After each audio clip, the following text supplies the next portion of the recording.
Hi, this is James Gordon Light here for book review. Today's book I'm reviewing today, Dark Water by Koji Suzuki.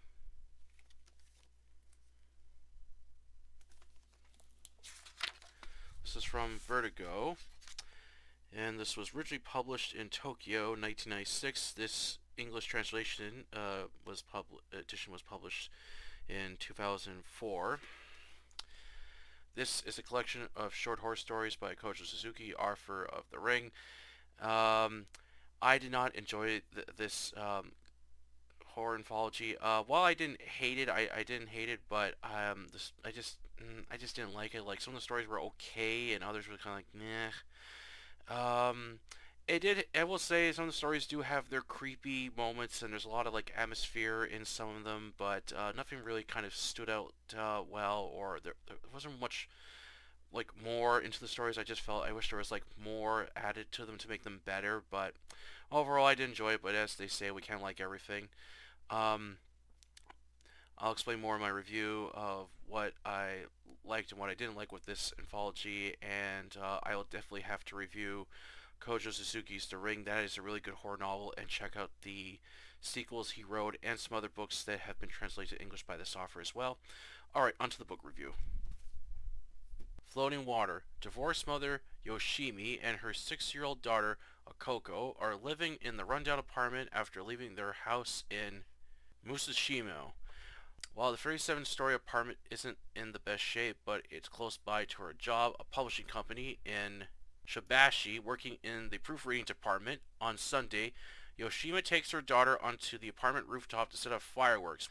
While shooting off rockets, they see a red kitty bag. Inside is 3 dirty bath toys. Yoshima takes the kitty bag to the superintendent, Kamiya. He reveals it belonged to a family that was on the second floor of the apartment but left 2 years ago. Kameda offers the kitty bag to Yoshima, but refuses to take it and asks him to leave it on the counter so the owner can claim it back, and if they don't show up, throw it out. A week goes by and Yoshima finds the red kitty bag in the garbage. She believes this will be the last time she'll see this red filthy bag again. However, when Yoshima and Kokoro go to shoot off fireworks on the rooftop, she is shocked to see the red bag is there, and her daughter tries to take it but grabs her daughter from touching it. Kokoro is upset as she takes her back to the apartment to calm her down after watching up along with her daughter, but overhears her talking to someone else named Mi. She tells Kokoro to finish up and later tucks her to bed. Yoshima is awoken in the middle of the night to find her daughter is missing.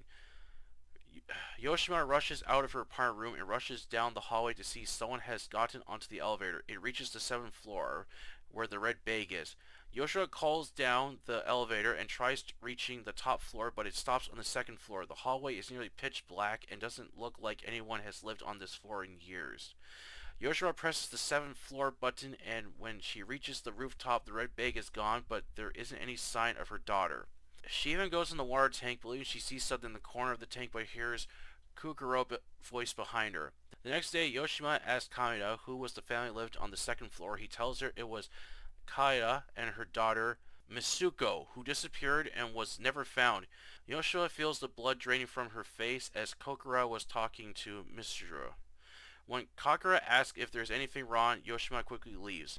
Later on that day around 8 o'clock, as Yoshima is preparing a bath, she gets a call from Kameda that a package is here for her, but he is unable to bring it up after spraining his ankle. Yoshima goes to see what it is, and it's a police report of finding a dead girl inside the water tank with the kitty bag next to her. Horrified, Yoshima realizes when she was inside the water tank and is told that it's always been kept locked since then. Returning to her apartment as Yoshima suddenly feels sick and goes to the bathroom, but is shocked to find a corpse of Mitsuko floating in the bathtub as she doesn't shut it off and nearly drowns but is saved by her daughter. The next day, the two move out as they go to a hotel to spend the night while searching for a new place to live. Solitary Isle. Kensuke, a schoolteacher, gets an unexpected call from an old friend of his who's a headmaster at Josai Junior High School. Asaki, who offers him to go visit Battery Number 6, a artificial island. It's off limits but knows what time it is safe to visit the island. Kensuke accepts. However, there's another reason why Kensuke wants to visit this island. 1 year ago, a friend who he hasn't spoken to after having a falling out, also who was going out with a woman Yukari abused her badly as she tried to get him to join a cult she was part of. During a drunken confession, Aso dumped her on battery number 6 and stripped Yukari, leaving her naked. This disgusted him as he never spoke to Aso again. Kensuke wonders if Yukari is the phantom story he's been hearing about. Then a week later, Kensuke learns Aso has been diagnosed with cancer and his health is quickly fading. When Kensuke goes to visit him, he asks Aso, is the story true? He smiles and nods. 2 days later, Aso dies at the age of 23. Kensuke tries tracking down Akari with a card that she gave him. However, none of the members haven't seen her. Troubled by this, he and Osaka go to visit Battery Number 6 Island. Taking a boat, Kensuke, Asaki, and Keno, another person, Asaki has brought along to carry equipment, go to the island that's close by to Rainbow Bridge. While exploring the island, both men notice strange plants growing along with a black wiglet found under the dirt. Then they find what they think is a grave site, only for a wild boy to appear out of nowhere and attacks Kensuke, injuring him as both Asaki and Keno get the boy off of him and plan to take him to the police, calling off their trip. As they get the boy on the boat, Kensuke believes he has an idea of what really happened. He believes the boy is Aso's son and his mother was Akuri. He isn't sure if Aso left his son and wife on the island all those years, but whatever dark secret Aso was hiding, he took to his grave. Kensuke only hopes the boy's future will be better than his father's was. The Hold. Fisherman Hiroyuki, who lives close by to the Bay Area in Tokyo, is looking after his father, who is in poor health, and his 2 children, his daughter, Haruna, a mute who can't speak, and his son, Katsumi, who he takes out for walks and beats him badly at the slightest thing to the point of nearly injuring him. And he beats his wife, Nanako, if she doesn't do what he wants or if he's drunk. After returning home, Hiroyuki finds Nanako is missing. At first he believes she ran off on him and took what money she could, but doesn't find any missing money or anything else. This leaves Hiroki angry as he vents his anger out on his children and his sick father, but is also suffering from bad headaches. As the days go by, Hiroyuki is suddenly finding himself alone as his children and father have disappeared, along with no luck with fishing as the weather is getting worse, leaving him in search of his missing wife. Then Hiroyuki finds his wife's deceased body inside a well and remembers strangling her before dumping her body. Feeling guilt, Hiroyuki attempts to rescue his wife's body, but as he climbs down into the well, her body isn't there. Suddenly, Nanako appears out of the dark water and bites into his neck as she pulls him down into the water, drowning him. The 2 bodies are found a few days later. The fate of his children and sick father are unknown. Dream Cruise. Anoyoshi, a businessman who works for an unnamed car company, has been invited onto a yacht owned by Ashijima and his girlfriend, Manako, who are planning to get him part of a pyramid scheme to earn money. Anoyoshi is unsure about this and is getting nervous as the yacht continues to get further away from Tokyo Bay as it's getting late while making its way towards Dream Island. During the cruise, they find a little boy's shoe floating in the water along with a Mickey Mouse toy. Ashijima tells his girlfriend to throw it away. Suddenly the yacht is stuck as both Ashijima and Anoyoshi are unable to get it moving. They believe that a rope is caught under the yacht as Ashijima attempts to free his yacht from the rope, but it's very difficult to see as it's getting much darker now. As Yoshima tries searching under the yacht, he nearly drowns as Anoyoshi pulls him back up and saves his life as he and Monako can't get the yacht moving. Yoshima, lying on the bed, claims that a boy is holding the yacht and is missing a shoe. With no radio to call for help, Noyoshi tries one more time to get the yacht moving again, but is unsuccessful. Noyoshi tells Monako he'll swim back to shore and get help. As he swims away from the yacht in the freezing water, he does in fact see a boy holding on the yacht like he's playing with it. Adrift.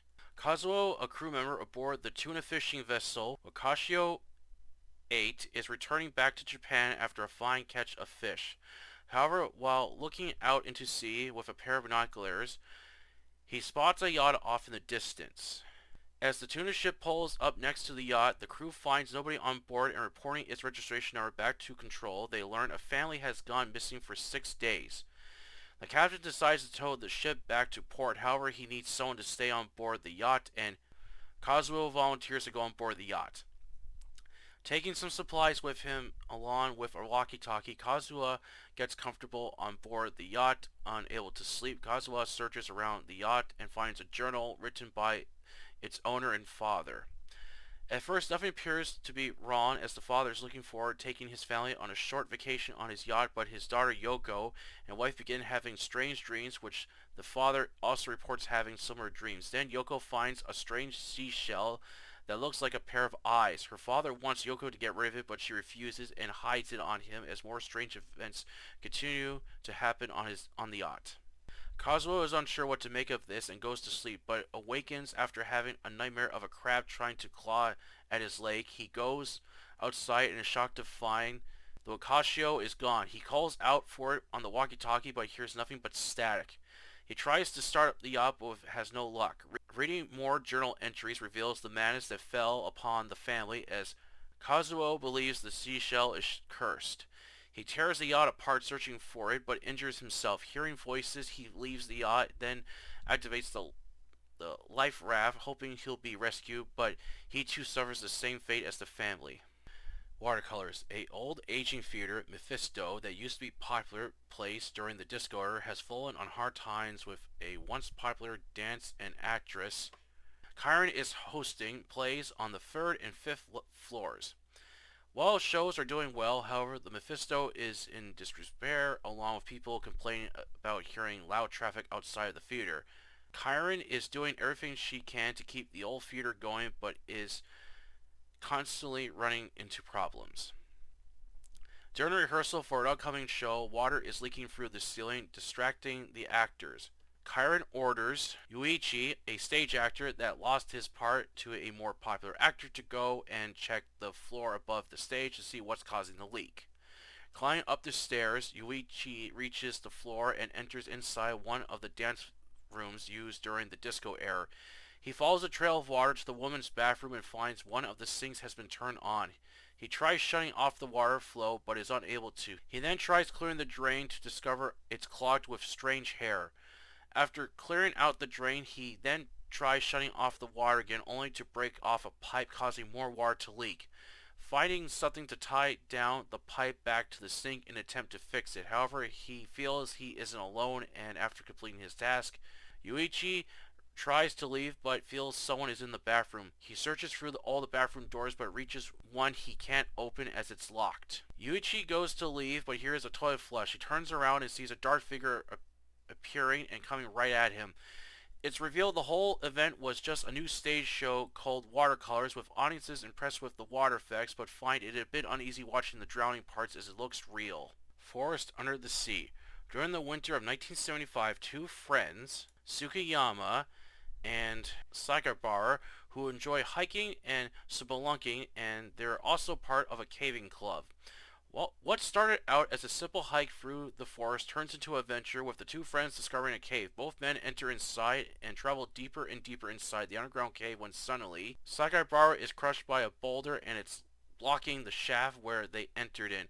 Unable to bring himself to pull his dead friend towards him, Sugiyama tries finding an alternate way out of the cave. However, as the days go by and his food and water supply running low, he knows his chances of being rescued are slim to none. Reaching an underwater chamber as it might lead to the exit of this cave, but his flashlight is losing power. Sugiyama writes a farewell letter to his family and attempts to swim through the water to reach the exit. In 1995, Sugiyama's son, Tikihiko, who is part of the same caving club that his father was, goes to the spot where his father's body was found and swims under the water to conquer his fears and reaches the surface under the cave, letting his father know his letter has been found. Dark Water was a decent but not really a scary collection of short stories. While the writing structure is good, well-written detail on places, characters, and liked how the author focused on the decaying area within the story, but found most of the stories were okay or just not interesting or scary enough. I felt some of the stories like Floating Water, Dream Clues, and Afloat could have been better if Suzuki put more elements of horror and other things into the story to make it more interesting. I really didn't like Watercolors, Solitary Isle, or Forest Under Sea, as the whole was dark, but enjoyed how it ended. Maybe you'll like this collection more than I did. It's up to you if you want to read this, as it's more psychological horror with the undead and ghosts. And that's it for the review today. Hope you enjoyed. Yeah, I didn't like this collection of short stories. As I said at the beginning, I didn't hate it. I just didn't enjoy it. I felt it was like, meh, okay. I will say though, the one story I felt that had a good start was Floating Water. I love the setting where it's in like this rundown apartment. It's very like old, filthy, grimy. And there's that one part where the mother goes on the elevator and stops on the second floor, and it's like this dark hallway, and it looks like no one's living there. I really like that part in the story. And then she goes into the water tank and on the rooftop, and then she thinks she sees her daughter, but then hears her daughter behind her, and she didn't realize is that the thing she saw in the water tank was actually the corpse of the girl that was found in the water tank, and it was locked the entire time. I really like that story. I just wish there was more to it. Like I felt like I wish there was like more supernatural elements where the mother goes to the second floor and starts investigating and starts experiencing like these supernatural hauntings and stuff. That would have made it a lot better. Dream Cruise I felt could have been better if it was like basically this couple runs like scams. They basically scam people of money and then they get rid of them, and then the guy discovers what the couple's up to, and then they're being haunted by the people they scammed. I felt that would have been better if the story went that direction. As I felt a little boy holding down a boat didn't really make much sense. It's like, why is this boy holding the boat for? I didn't get that. Adrift was another one I thought could have been better. Like I thought it got off to a really interesting start with the crew member on the tuna ship finds this yacht that's floating in the middle of the sea, and the crew decides to tow the ship back to port, and then the guy stays on board, and then awakens to find the ship gone, and then is reading the journal entries of the father, and while it's having like these weird things happen. I thought that story was getting really interesting, but then nothing else really happens. Like, come on, this could have been so much better. Um, the one story I kind of liked was the hold. I thought it's very rough as this like the father character is just, oh, he's just a jerk, and I just wanted to see something happen to see what was coming to him after like treating his family like shit, and he does get what he deserves at the end. So I liked how that ended. So that was again an okay story. The other ones I didn't really like were Solitary Isle. I felt could have been better. Watercolors I felt was like the weakest story. I thought, okay, theater that had like it was popular during the disco era is now falling into disrepair, and and for some reason this one floor is haunted. It doesn't explain why, and then the whole thing's revealed it was just a stage play. Like, what? Again, I felt this could have been better. It just could have been something else instead. I just felt this was kind of like the weakest story. I thought, would it make more sense if it was like aquarium or something, like a haunted aquarium with like a haunted aquarium, or like or another idea. The aquarium has like this rare fish, and the thing basically they discover this fish, they bring it there, and then it just starts killing people. Basically, that would have been better. Um, and the last story, Forest Under the Sea, I did not like that one either. I felt, okay, two friends, they go into this cave, and then one gets killed, the other gets trapped. I kind of wish that story had more like the two friends, they discover this cave, and it's like this like underground hidden paradise, but it has like this dark secret. That would have been better if the story went that direction. But yeah, overall, this collection was just not for me. Uh, while the writing structure, the detail, and pacing the stories are good, like those were excellent. This is more psychological horror and atmospheric. So if you're into that sort of thing, you'll probably like this more than I did. I was expecting a little more from these stories, but like I said, the stories were okay. Just nothing really kind of stood out or grabbed me the way I wanted the stories to. So. But as I said, I will definitely read. I will definitely read Kojo Suzuki's *The Ring*. That is an excellent horror novel, and then check out the sequels and some other books by this author as well. All right, that's the review today. Hope you enjoyed it. And for my next book, I will begin reading *Rafts*. I decided, since I've done like the deep, which is like out in the water, then the dark water, which is like stories all centered around water and stuff, I figured, why not read another one? And with the weather warming up, I decided to pull this one out. So I'm definitely looking forward to reading another furry themed novel and another gay romance novel too on the channel. So I'm definitely looking forward to reading this. Alright, if you enjoyed this video, please like it, share it, and don't forget to subscribe to October Library, the YouTube channel, and the Facebook group of the same name, a place to post review fiction. Until then, I'll catch you later.